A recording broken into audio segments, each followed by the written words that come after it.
Selama ini kebijakan ekonomi sering jadi alat untuk memperkaya segelintir orang. Rakyat cuma dapat sisanya, kalau bukan malah jadi korban. Tapi sekarang, arah mulai berubah.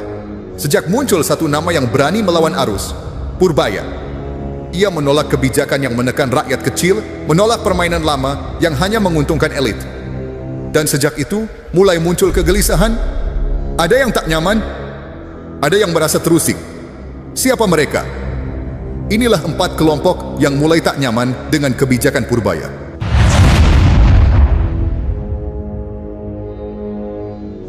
Pertama, yang mulai tidak nyaman adalah kelompok pengusaha besar dan oligarki ekonomi. Selama bertahun-tahun, mereka hidup tenang dalam sistem yang memanjakan. Pajak rendah, akses proyek lancar, keuntungan besar, seolah negara ini dibuat hanya untuk mereka. Ketika rakyat menjerit karena harga naik, mereka tetap bisa tertawa di ruang rapat berpendingin udara. Ketika UMKM kesulitan, mereka justru menambah aset. Semua itu terjadi karena kebijakan ekonomi lama terlalu sering tunduk pada kepentingan modal besar. Tapi sekarang arah mulai berubah. Purbaya datang bukan untuk meneruskan kenyamanan mereka, tapi untuk mengoreksi ketimpangan yang sudah kelewat jauh. Ia bicara apa adanya. Rakyat jangan lagi jadi korban. Ia menolak ide menaikkan pajak bagi rakyat kecil. Ia menolak menjadikan dapur rakyat sebagai tambalan defisit negara. Bagi Purbaya, tanggung jawab fiskal tidak boleh menindas mereka yang paling lemah. Dan di titik itu para pemain besar mulai resah. Mereka kehilangan kendali atas meja kebijakan. Mereka tidak lagi bisa memaksa aturan mengalir sesuai kepentingan. Sebab Purbaya bicara dengan nurani, bukan dengan amplop. Ia tidak butuh restu dari pengusaha, karena restu rakyat jauh lebih penting.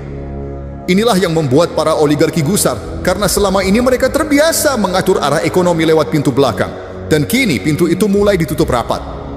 Mereka takut pada orang seperti Purbaya, karena ia tidak bisa dibeli, tidak bisa ditekan, dan tidak mau bernegosiasi atas penderitaan rakyat. Pertanyaannya, selama ini siapa yang paling menikmati kebijakan ekonomi negeri ini? Rakyat yang bayar pajak, atau segelintir orang yang tahu cara menghindarinya? Dan jika hari ini ada yang mulai gelisah karena suara Purbaya makin keras membela rakyat, mungkin justru dari sanalah kita tahu siapa yang sebenarnya di pihak benar dan siapa yang takut kehilangan kenyamanan semu. Kedua, yang mulai terusik adalah para politisi lama yang terbiasa menjadikan ekonomi sebagai alat main kekuasaan. Selama ini mereka hidup dari proyek, bukan dari kinerja. Setiap ada kebijakan baru, yang mereka pikirkan bukan manfaatnya untuk rakyat, tapi bagian saya di mana? Setiap proyek besar, entah infrastruktur atau program bantuan, ujung-ujungnya bisa dinegosiasikan. APBN yang seharusnya untuk rakyat berubah jadi ladang kepentingan kelompok. Tapi Purbaya datang dan memutus rantai itu. Ia bicara pakai data, bukan perasaan. Ketika ada usulan menaikkan pajak agar anggaran proyek politik bisa jalan, Purbaya menolak mentah-mentah. Katanya, rakyat lagi susah, jangan malah ditambah beban. Ia tahu menaikkan pajak rakyat kecil cuma akan memperdalam luka ekonomi, sementara mereka yang punya kekuasaan tetap hidup nyaman. Misalnya waktu muncul wacana menaikkan pajak, banyak politisi justru mendukung diam-diam. Alasannya untuk menambah penerimaan negara. Tapi Purbaya berdiri di sisi lain. Ia bilang, negara tidak boleh menutup lubang anggaran dengan uang rakyat miskin. Yang harus dikejar itu kebocoran pajak dari perusahaan besar, bukan dari warung kecil di pinggir jalan. Dan disitulah para politisi lama mulai panas dingin. Mereka kehilangan pemain yang bisa diajak kompromi. Karena Purbaya tidak bisa diatur, tidak mau main dua kaki. Ia tidak peduli siapa yang tersinggung selama yang dibela adalah rakyat kecil. Bagi sebagian politisi, gaya seperti ini berbahaya. Karena kalau rakyat mulai sadar bahwa ekonomi bisa dijalankan dengan jujur dan adil, maka wajah asli mereka akan terlihat. Rakyat akan tahu siapa yang bekerja untuk negeri dan siapa yang selama ini hanya pura-pura peduli. Dan mungkin itu yang paling mereka takutkan. Ketika suara rakyat mulai berpihak pada orang yang tidak bisa dibeli. Karena di negeri ini suara jujur seringkali dianggap ancaman. Tapi justru dari situlah perubahan dimulai. Dari satu orang yang berani berkata, cukup sudah, ekonomi tidak boleh jadi alat tipu rakyat lagi. Ketiga, yang mulai tidak nyaman adalah para birokrat yang selama ini hidup dengan budaya asal atasan senang. Mereka terbiasa bekerja dengan pola lama.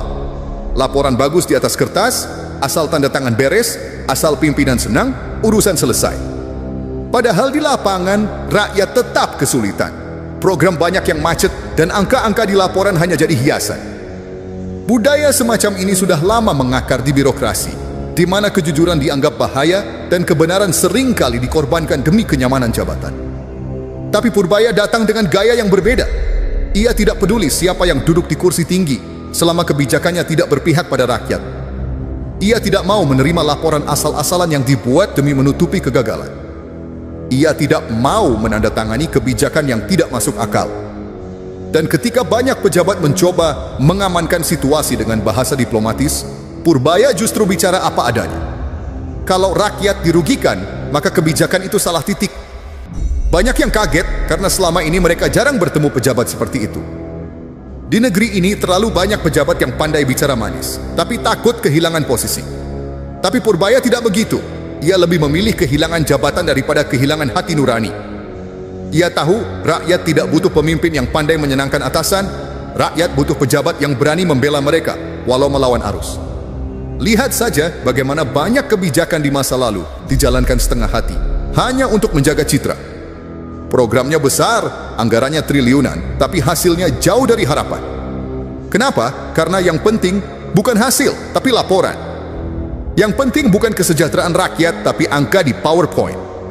Purbaya memotong tradisi busuk itu. Ia ingin birokrasi berjalan lurus dengan data nyata dan tanggung jawab yang jelas. Dan disinilah masalahnya. Bagi para birokrat yang sudah lama nyaman di zona abu-abu, gaya Purbaya ini berbahaya. Ia memaksa mereka keluar dari kebiasaan lama. Ia menuntut kerja nyata, bukan basa-basi. Dan mereka tahu kalau pola seperti ini terus berjalan, permainan mereka akan tamat. Tapi bukankah ini yang seharusnya terjadi dari dulu? Bukankah negara ini seharusnya diurus dengan kejujuran, bukan dengan kepura-puraan? Purbaya hanya mengembalikan hal yang mestinya jadi dasar. Rakyat harus diutamakan, bukan jabatan. Tapi anehnya, justru dari sikap sederhana itu, banyak pejabat merasa terancam. Mungkin karena selama ini, mereka sudah terlalu lama hidup dalam kebohongan yang mereka anggap normal. Keempat, yang paling terguncang adalah kelompok elit lama yang dulu diuntungkan oleh kebijakan era Jokowi. Selama bertahun-tahun, mereka hidup nyaman dari proyek-proyek besar yang diklaim untuk rakyat, tapi ujungnya justru membebani rakyat. Jalan tol dibangun megah, tapi rakyat kecil tetap bayar mahal. Pabrik asing masuk mudah, tapi tenaga kerja lokal hanya jadi penonton. Slogan kemandirian berdiri di atas kertas, tapi ketergantungan pada modal besar tetap dijaga. Itulah pola ekonomi lama. Pertumbuhan tinggi di atas kertas, tapi perut rakyat tetap kosong. Semua serba terukur dan terencana, tapi yang menikmati hasilnya hanyalah segelintir orang di lingkaran kekuasaan dan bisnis. Rakyat diberi harapan, tapi hasilnya janji yang tak pernah ditepati. Kini, datang Purbaya yang membalik arah itu.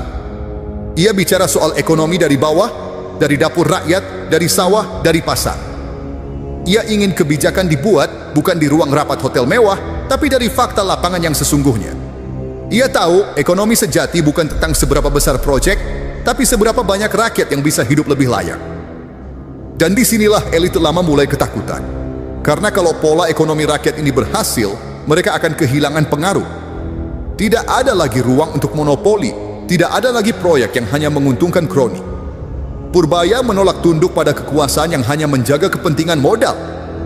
Ia menolak kompromi dengan ketidakadilan. Dan sikap seperti ini berbahaya bagi mereka yang selama ini hidup dari sistem yang timpang. Mereka tahu kalau suara Purbaya terus menguat, maka permainan lama mereka akan hancur. Tapi coba kita jujur sebentar, siapa sebenarnya yang selama ini paling menikmati pertumbuhan ekonomi? Apakah rakyat kecil yang bayar pajak tiap bulan, atau para pengusaha besar yang dapat keringanan lewat jalur istimewa? Dan sekarang ketika ada satu pejabat yang berani bicara jujur, yang menolak menjadikan rakyat sebagai korban, kenapa justru ia yang diserang? Itulah wajah asli kekuasaan. Mereka takut pada kejujuran, karena kejujuran membuat segalanya terbuka. Mereka takut pada orang seperti Purbaya, karena ia tidak bisa dijinakkan. Dan mungkin justru dari sosok seperti inilah harapan baru itu muncul. Harapan bahwa ekonomi negeri ini akhirnya benar-benar bisa berdiri di atas kaki rakyatnya sendiri, bukan di atas pundak para elit yang selama ini hidup dari keringat orang kecil. Inilah 4 kelompok yang paling terusik oleh suara Purbaya. Bukan karena ia mencari musuh, tapi karena ia bicara apa adanya, tanpa takut kehilangan posisi, tanpa harus menjilat kekuasaan. Purbaya menunjukkan bahwa ekonomi yang sehat lahir dari keberanian, bukan dari kompromi. Dari kejujuran, bukan dari pencitraan. Dan keberanian seperti ini selalu punya harga, dibenci oleh mereka yang selama ini hidup dari kebohongan sistem. Tapi justru di sanalah harapan muncul.